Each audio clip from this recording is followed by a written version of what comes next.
The asphalt stretched through the dense timber of the upper peninsula like a faded black ribbon, swallowed on both sides by trees that had not seen a clearing in miles. John Vance adjusted his grip on the steering wheel of his worn '03 Outback, his knuckles white in the dim green glow of the dashboard lights. Beside him, Marcus leaned his forehead against the passenger window, watching the endless parade of pine trunks flicker past in the low beams. In the back seat, Sarah had finally surrendered to exhaustion, her chin resting against her chest, wrapped in a heavy fleece jacket. It was half past midnight, and the radio had given up 2 hours ago, offering nothing but static that hummed like a low, anxious fever.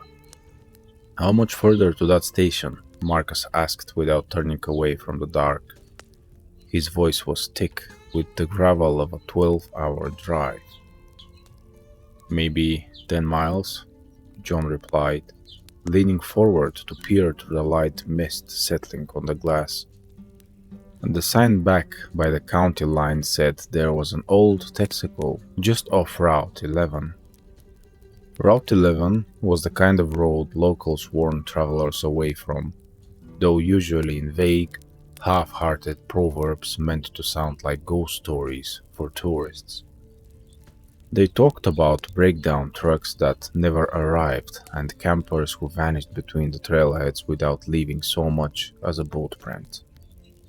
But John was pragmatic, a carpenter who measured the world in straight lines and load-bearing joints, and he knew that 30 miles of back roads saved 2 hours of highway detour.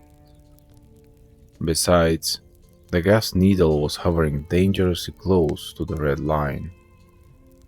A quarter-mile ahead, a single flickering yellow light cut through the wall of fog.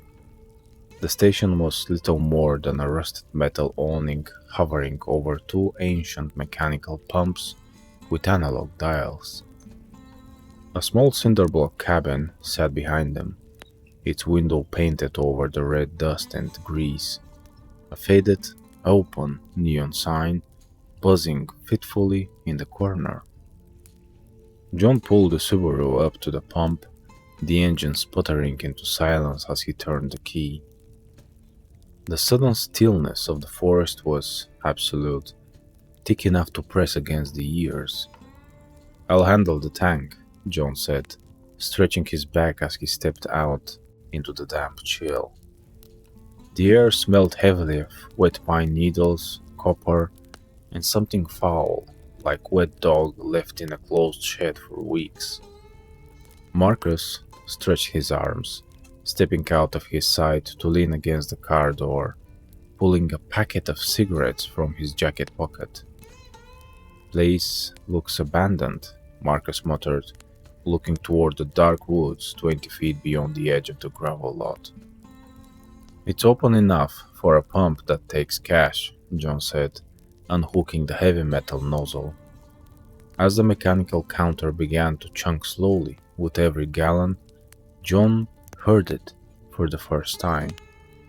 It wasn't a roar, nor was it the gentle rustle of a squirrel or deer through dry foliage. It was the heavy, deliberate snapping of thick oak branches high up off the ground, followed by the soft, rhythmic thud of immense weight settling on soft earth.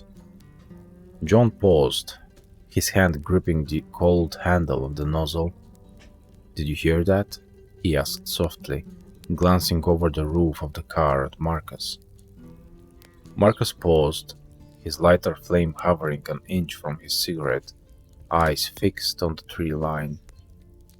"Just a bear, John," Marcus said, though his tone had lost its casual edge. "Lots of black bears up here." But black bears did not step with intentional pattern, nor did they pause to wait for the wind to cover their movements. John looked closely into the shadow between two massive hemlocks. At 7 feet above the ground, two pale, amber eyes reflected the dim yellow glow of the awning light. They were not the wide, mindless eyes of a deer or the round, small eyes of a bear. They were sharp, almond-shaped, and set forward on a massive canine skull, watching with a heavy, cold intelligence that sent a chill straight down John's spine. The creature didn't move or growl, it simply crouched slightly, lowering its massive broad-shouldered silhouette deeper into the brush. John felt every hair on his arm stand up as he realized the thing was measuring them. It was counting the car doors, assessing the distance, and waiting for the right moment to strike. "Marcus," John whispered, his voice steadying through sheer force of will, "get back in the car, right now." Marcus didn't question the edge in John's voice. The raw terror was contagious enough to cut straight through his exhaustion. He slid back into the passenger seat and slammed the door, the metal latch echoing across the silent lot like a gunshot. John shoved the fuel nozzle back into its holster, didn't bother with the cap, and threw himself behind the wheel. He keyed the ignition, but the old starter gave a wet, agonizing click before groaning uselessly. "Come on," John hissed, slamming his palm against the steering wheel as he turned the key a second time. In the back seat, Sarah stirred awake, rubbing her eyes as the vehicle shuddered. "What's going on? Are we there?" she asked, her voice thick with sleep. "Stay down, Sarah," John commanded, his eyes locked on the tree line as the engine finally caught with a sudden, raspy roar. Before he could drop the transmission into drive, a massive shape exploded from the darkness at the edge of the woods. It didn't move like a quadruped. It burst forward on powerful, digitigrade hind legs, its body leaning forward at a terrifying angle.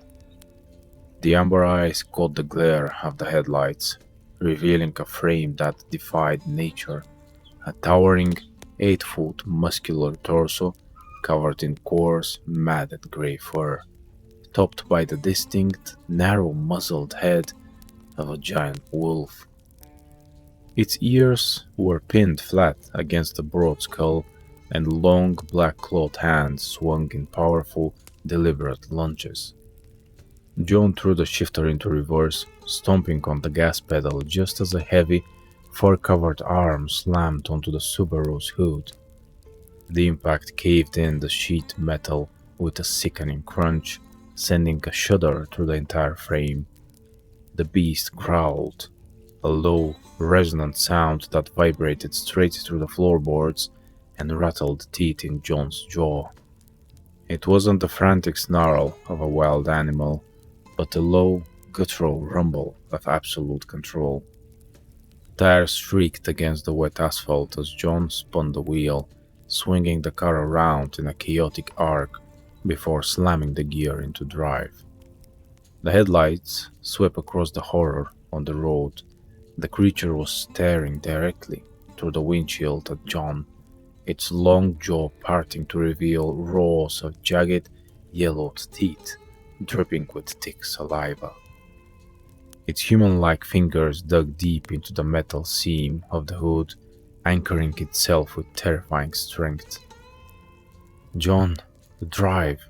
Marcus screamed, scrambling backward into his seat as the windshield cracked in a spiderweb pattern under the pressure of the beast's weight. John floored the accelerator, sending the Outback surging down the dark stretch of Route 11. Trees blurred past in a wall of green and black as the speedometer climbed to 40, then 50 miles per hour. The creature shifted its stance, lowering its head against the rushing wind, completely unbothered by the speed. It reached out with its left arm, a heavy, clawed hand sweeping sideways to shatter the driver's side mirror into a spray of plastic and glass. John swerved violently, intentionally sideswiping a low wooden guardrail along the shoulder of the road. The scraping crash tore off the passenger side trim and jolted the vehicle hard enough to dislodge the monster's grip on the hood. With a dark, heavy thump, the Dogman rolled off the side of the car, tumbling into the gravel ditch behind them. "Is it dead? Did you hit it?" Sarah sobbed from the back, clinging to the front headrests. John kept his boot pressed hard against the gas, watching the rearview mirror intently as the shattered red taillights cut through the fog. "No," John said, his voice cold and trembling. "It didn't fall because it lost its footing. It let go." As if to confirm his words, two amber light points emerged from the mist in the mirror, keeping perfect pace with the car. The creature was running on all fours now, moving with a fluid, terrifying speed that matched the vehicle at 60 miles per hour. It wasn't trying to overtake them immediately. It was driving them down the road, herding them like prey straight toward a dead end. The road curved sharply to the left, but John's headlights caught a sight that made his stomach drop. A fallen white pine had completely blocked both lanes, its shattered trunk resting over a collapsed concrete culvert. John slammed his foot on the brake pedal, the ABS pulsing wildly as the car skidded across the slick asphalt before coming to a stop 20 feet from the log. The engine gave a violent shudder, choked on a puff of grey smoke, and died completely. In the sudden silence, the sound of heavy, rapid footsteps approaching from the darkness behind them rang out like hammer strikes against the pavement. "Out! Everyone out into the ditch!" John shouted, tearing his seatbelt free and kicking his door open. Marcus grabbed Sarah's arm, hauling her out of the back seat as they scrambled down the muddy embankment into the dense brush. Just as they cleared the road, a massive grey shadow launched itself over the hood of the dead Subaru, landing on the roof with a deafening metal crunching impact. The Dogman stood upright on the crushed roof, its chest heaving slowly, its ears swiveling to track the faint sounds of their breathing in the thick undergrowth. It didn't leap down immediately to hunt them. It paused, turning its massive head slowly from side to side with calculating patience. It knew they had nowhere to run, surrounded by miles of unbroken wilderness and trapped by the natural barrier of the overgrown ravine below. John crouched behind the mossy roots of an upturned spruce, his heart hammering against his ribs as he watched the creature's silhouette outlined against the pale moon. Beside him, Marcus was clutching a heavy oak branch, his hands shaking so violently he could barely hold it straight. "That won't do anything to that monster," John whispered into Marcus's ear, placing a hand on his friend's forearm to lower the stick. "It's smart. It wants us to panic and break cover so it can pick us off one by one." Sarah pressed her face against John's shoulder, holding back dry sobs as the smell of copper and musk drifted down into the ditch. Up on the road, the creature tilted its long muzzle toward the night sky and let out a sound that chilled John to his core. Not a wolf's howl, but a rhythmic, coughing huff, like a hunter chuckling at an easy trap. The Dogman dropped lightly to all fours, slipping off the crushed roof and descending into the tall grass near the edge of the ditch. Its movements were eerily quiet for a beast of its size, every step measured to minimize the rustle of leaves. John reached into his jacket pocket. His fingers brushed against a small metal cylinder he had pulled from the dashboard console earlier, a heavy-duty roadside emergency flare. He also felt the brass Zippo lighter his father had given him years ago. As the creature rounded the base of the upturned spruce, less than 10 feet away. Its glowing amber eyes looked directly onto John's position. It opened its maw, displaying rows of needle-sharp teeth, and let out a low, vibrating growl that shook the dry dirt around their boots. It raised one massive, muscular foreleg, claws extended, preparing to pounce forward and end the hunt. John knew they couldn't outrun it, and they couldn't fight it with bare hands or wooden sticks. He needed something that would exploit the beast's heightened senses and force its ruthless intellect to work against it. John didn't flinch as the beast tensed its hindquarters to spring. Instead, he struck the Zipple's flint wheel in one swift, practiced motion. The spark caught the red phosphorus tip of the roadside flare, igniting a blinding white-hot chemical flame that sputtered and roared into life with a violent hiss. The intense magnesium reaction instantly flooded the pitch-black ravine with 10,000 lumens of dazzling light, thick crimson smoke billowing out in heavy clouds. The Dogman, whose predatory eyes were heavily adapted to night vision, suffered the full impact of the unexpected radiance at point-blank range. It shrieked, a high-pitched, agonizing sound that sounded horribly human as it recoiled backward, throwing its massive, clawed forearms across its face to shield its blinded eyes. The disorienting glare and the pungent chemical sulfur smoke instantly overwhelmed the creature's hypersensitive scent and sight. Taking immediate advantage of the monster's temporary blindness, John shoved the burning flare directly into the dry, tangled brush at the creature's feet, instantly setting the thick bed of dry pine needles and dead ferns ablaze. A wall of bright fire erupted between them, creating an impassable barrier of heat, smoke, and brilliant light that forced the beast further back toward the road. "Move! Back to the road!" John barked, grabbing Marcus and Sarah by their collars and dragging them up the muddy slope behind the cover of smoke. They scrambled over the embankment, slipping on the slick gravel until their feet hit the flat pavement of Route 11 once more. Behind them, in the ditch, the Dogman thrusted wildly through the brush, snarling in frustration as the fire snapped at its fur, completely disoriented by the roaring blaze and blinding white light. Sprinting past the crushed Subaru, John spotted the discarded gas station service truck parked 50 yards down a hidden dirt turnoff, an old, heavy-duty Ford F-350 with a steel utility bed and a snowplow rig attached to the front bumper. The driver's side window was rolled halfway down, and the key hung plainly from the ignition column where the missing station attendant had left it. "Get in!"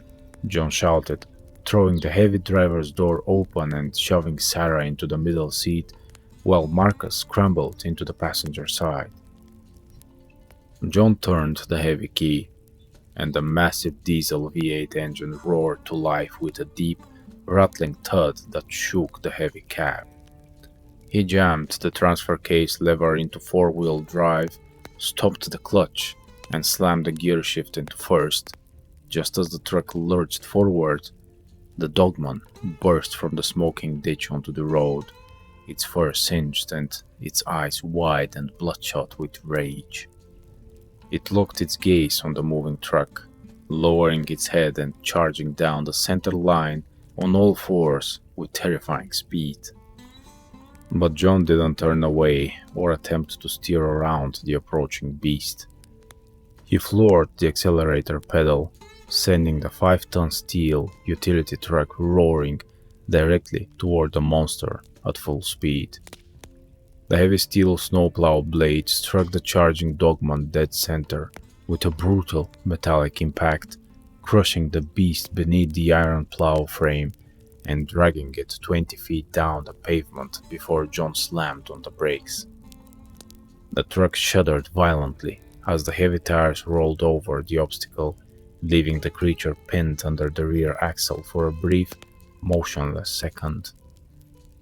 With a deep, guttural howl of pain, the creature used its immense strength to push the 3-ton frame off its body, squirming free from beneath the steel undercarriage. It stood unsteadily on 3 legs, bleeding profusely from its shoulder and ribs, its physical superiority broken by cold, heavy iron and calculated strategy. For the first time, the cunning intelligence in its amber eyes was replaced by something completely new: hesitation and clear recognition of defeat. It glared at John through the cracked windshield, let out a ragged, trembling growl, and then turned, limping heavily as it melted back into the dense, black tree line of the Upper Peninsula. John didn't wait to see if it would return. He shifted into gear and drove the heavy diesel truck straight through the fallen pine, breaking through the branches and speeding down Route 11 toward the safety of dawn.